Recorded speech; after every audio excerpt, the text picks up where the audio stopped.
নমস্কার, আপনাদের দেখছি সংবাদ পরিবর্তন। এই মুহূর্তে সবথেকে বড় খবর সংবাদ পরিবর্তন আপনাদের সামনে প্রথম তুলে ধরছে। নৈহাটি বিধানসভার উপনির্বাচনে বিজেপি প্রার্থী রূপক মিত্র গর্জে উঠলেন এবং বিস্ফোরক মন্তব্য করলেন সংবাদ পরিবর্তনের কাছে। সেই চিত্র সংবাদ পরিবর্তন সরাসরি আপনাদের সামনে তুলে ধরছে। যেভাবে ভোট লুট হয়েছে, এই উপনির্বাচনে ছাপ্পা হয়েছে, তার নজর কাড়া ঘটনা সরাসরি উনি জানিয়ে দিলেন সংবাদ মাধ্যমের কাছে।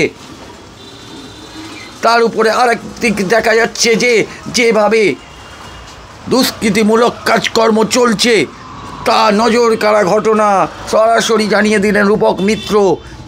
বিরোধী দলনেতা শুভেন্দু অধিকারী এবং প্রাক্তন এমপি অর্জুন সিংয়ের ওপরে যেভাবে আক্রমণের চেষ্টা চালাচ্ছে, তা নাক্যজনক ঘটনা বলে সরাসরি জানিয়ে দিয়েছেন রূপক মিত্র। সেই চিত্র সংবাদ পরিবর্তন সরাসরি আপনাদের সামনে তুলে ধরছে। আসুন শুনে না যাক রূপক মিত্র কি জানালেন। নির্বাচনের আগে দেখা গেল যে ব্যারাকপুরের সাংসদ অর্থাৎ এক্স সাংসদ অর্জুন সিংকে যেভাবে সিআইডি তলব করলো এবং তার উপরে একটা প্রাণঘাতী হামলার একটা চক্রান্ত করা হচ্ছে, কি মনে করছেন আজকে আপনি? এটা পরিকল্পিত, সম্পূর্ণভাবে পরিকল্পিত চক্রান্ত। অর্জুন সিংকে মেলাইন করার চেষ্টা, অর্জুন সিংকে ঘরে আটকে রাখানোর জন্য এরা অনেক রকম প্রচেষ্টা করেছে। তার মধ্যে এটা একটা প্রচেষ্টা ছিল অর্জুন সিংকে যাতে বাড়িতে গুলিগালা চালিয়ে এরপরে যাতে বেরোতে না পারে, সেভাবে যাতে উঠতে না পারে। আর সিআইডির চাপটা হচ্ছে যেহেতু উপনির্বাচন, অর্জুন সিংয়ের মতন নেতা অনেক জায়গায় দৌড়াবে, সেখানে যাবে, এবং নৈহাটির উপনির্বাচন, অর্জুন সিং নৈহাটিতে আসবে বা রণনীতি সেগুলো ঠিক করবে, তাতে যাতে মাইন্ড ডিস্টার্ব থাকে। সে কিছু হবে না। অর্জুনদা 35-40 বছর ধরে শিল্পাঞ্চলের রাজনীতি করছে। এখানকার রাজনীতি সম্বন্ধে অর্জুনদা অনেক অবগত। তো এইসব দিয়ে অর্জুনদাকে তো আটকানো যাবে না। মূর্খামি কাজ করছে, আর কিছুই বলবো না। যেভাবে দেখা যাচ্ছে বিরোধী দলনেতা যেভাবে দৌড়াদৌড়ি করছে, চারিদিকে যেভাবে মিটিং মিছিল করছে, তাকে কি তার রথকে আটকানোর জন্য তৃণমূল ভয় পেয়ে এই কাজগুলো করছে বলে মনে হচ্ছে? শুধু বিরোধী দলনেতা কেন, বিরোধী দলনেতাকে আটকাচ্ছে। আজকে সুকান্তদা তাকে কৃষ্ণনগরে আটকেছে, থানায় নিয়ে গেছে প্রিজন ভ্যানে বসিয়ে। এদের সাহসটা কোন জায়গায় গেছে? একটা পৃথিবীর সর্ববৃহৎ দল, তার পশ্চিমবঙ্গের রাজ্য সভাপতি, তাকে এরকমভাবে বিনা কারণে, কোনো কারণ নেই, যা খুশিতেই এরা মনে করেছে। এরা পুলিশকে দলদাস ভাবছে, আর দলদাস পুলিশও এদের হয়ে কাজ করছে। এই তো কালকে ধরুন 23 তারিখে যে হবে, কাউন্টিং হবে, তা আপনার মনে হয় এরা ফেয়ার কাউন্টিং করতে দেবে? ইলেকশনও ফেয়ার করতে দেয়নি, কাউন্টিংও ফেয়ার করতে দেবে। যেভাবে আপনাদেরকে হুমকি দেওয়া হচ্ছে, যেভাবে আপনাদের উপরে একটা আঘাত আনার চেষ্টা হচ্ছে, তার মনে করছেন কি যে উপনির্বাচনে সরকার কি ব্যাকফুটে চলে যাচ্ছে বলে এই কাজ করছে? আমি যবে থেকে বিজেপি করছি, এরকম হুমকি চমকি খেয়েই আমরা ছোটোবেলা থেকে বড় হয়ে গেছি। যেমন ছোটোবেলায় বাচ্চারা হরলিক্স খেয়ে বড় হয়, আমরা রাজনীতিতে এই হুমকি চমকি খেয়েই বড় হয়েছি। তো হুমকি চমকি যাদের দিলে কাজ হবে তাদেরকে দিই, আমাদের দিয়ে কোনো কাজ হবে না। আমরা বিজেপিতে আছি, বিজেপিতে ছিলাম, বিজেপিতে থাকবো। তো ভয় পাচ্ছে চারে কি? ভয় তো পাচ্ছি। ভয় না পেলে এগুলো এইসব কথা এইসব কেন করতে যাবে? আমরা তো কাউকে হুমকি দিয়ে যাচ্ছি না। আমাদের তো ধরুন পশ্চিমবঙ্গে আমাদের সরকার নেই, এছাড়া তো আমাদের আসামে আমাদের সরকার আছে, উড়িষ্যায় আমাদের সরকার আছে, অন্যান্য রাজ্যে আমাদের সরকার আছে। দেখুন না সেখানে গিয়ে যে হুমকি চমকি চলে কিনা। একটা রক্তপাতের ঘটনা আপনি শুনতে পান, একটা রিগিংয়ের ঘটনা আপনি শুনতে পান, ছাপ্পা হচ্ছে শুনতে পান, কোনো মিডিয়া দেখায় যে ছাপ্পা চলছে? তো এইসব পশ্চিমবঙ্গেই হয়। সিপিএমের ছেড়ে যাওয়া শিক্ষা এরা নিজেদের মধ্যে অ্যাডপ্ট করে নিয়েছে, এবং তাতে এরা মাস্টার ডিগ্রি করে আজকে এই জায়গায় পৌঁছেছে। এতে কোনো লাভ হবে না। দাদা, পার্থ ভৌমিক একটা গুরুতর অভিযোগ করেছে, যেভাবে বিহার থেকে আপনার ক্রিমিনাল আনা হচ্ছে, যদি সোমনাথ স্যামের কিছু হয় তার জন্য দায়ী থাকবে অর্জুন সিং। তো আপনার মতো যদি দর্শকদের জানান। না দেখুন, পার্থ ভৌমিক যেটা বলছেন, তা উনি তো সবার আগে তো ওনার নিজেকে আয়নার সামনে দাঁড়িয়ে প্রশ্ন করা উচিত যে উনি লোকসভা নির্বাচনের আগে ব্যারাকপুরের মানুষকে কি বলেছিলেন।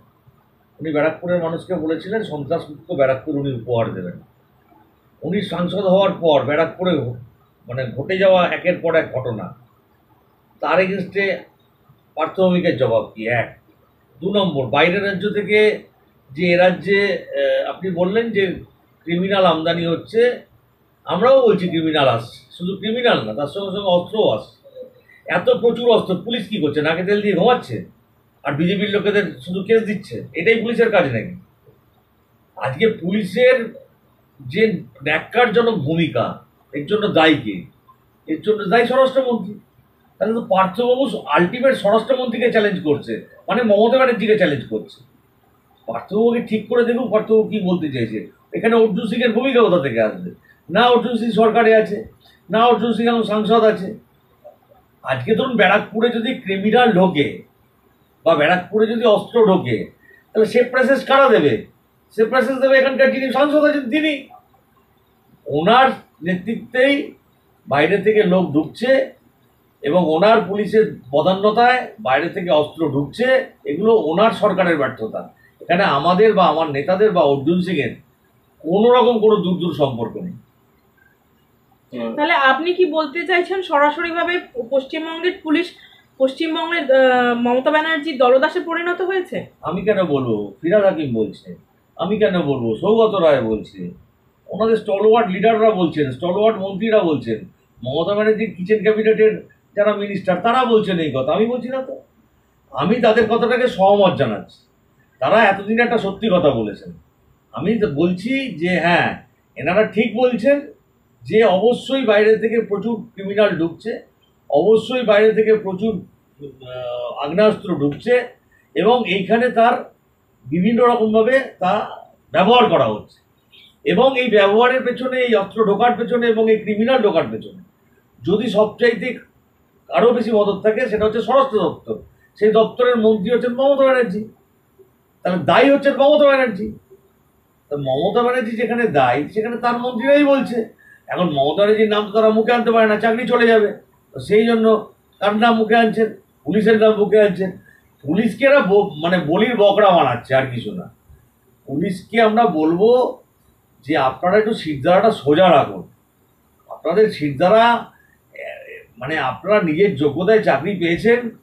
পশ্চিমবঙ্গের সাধারণ মানুষের ট্যাক্সের পয়সায় আপনার মাইনে হয়, তৃণমূলের বা মমতা ব্যানার্জির বা অন্য কোনো নেতার পয়সায় আপনার মাইনে হয় না। তো আজকে এরা আপনাদের যেভাবে ছোট করছে, যেভাবে অপমান করছে এবং যেভাবে আপনাদেরকে সমাজের সামনে দাঁড় করিয়েছে, আপনাদের মনে হয় ঘুরে দাঁড়ানোর সময় এসেছে। আমার একটা প্রশ্ন, আপনার আমাদের ঝাড়খণ্ডের ভোটের রেজাল্টও সেদিনই আছে, 23 তারিখ। আমি আপনাকে বলছি দুটো রাজ্যেই আমরা জয়লাভ করব, দুটো রাজ্যে আমাদের সরকার হবে। এবং পশ্চিমবঙ্গে যে 6টা উপনির্বাচন হচ্ছে, এই 6টা উপনির্বাচনে ম্যাক্সিমাম সংখ্যা আমরা জিতবো। কারণ মানুষ এদের সঙ্গে নেই। মানুষ ভুলে যায়নি তাদের রাত দখলের কথা, মানুষ ভুলে যায়নি তাদের রাস্তা দখলের কথা। কারণ এরা ভোট লুট করেছে, নয়াডিতে ব্যাপকভাবে এরা ছাপ্পা চালিয়েছে বিভিন্ন জায়গায়। মোটামুটি ধরুন 1000 ছাপ্পা চালিয়ে দিয়েছে এরা। সিআইসি থেকে শুরু করে অনেক তৃণমূলের বরিষ্ঠ নেতা এবং তার পরিবার এদের এগেন্সটে ভোট দেয়নি। এরা নোটাকে ভোট দিয়েছে, তবু তৃণমূলকে ভোট দেয়নি, সনদ থেকে ভোট দেয়নি, পার্থভূমিকে ভোট দেয়নি। মিলিয়ে নেবেন আমার। অসংখ্য ধন্যবাদ আমাদেরকে সময় দেওয়ার জন্য।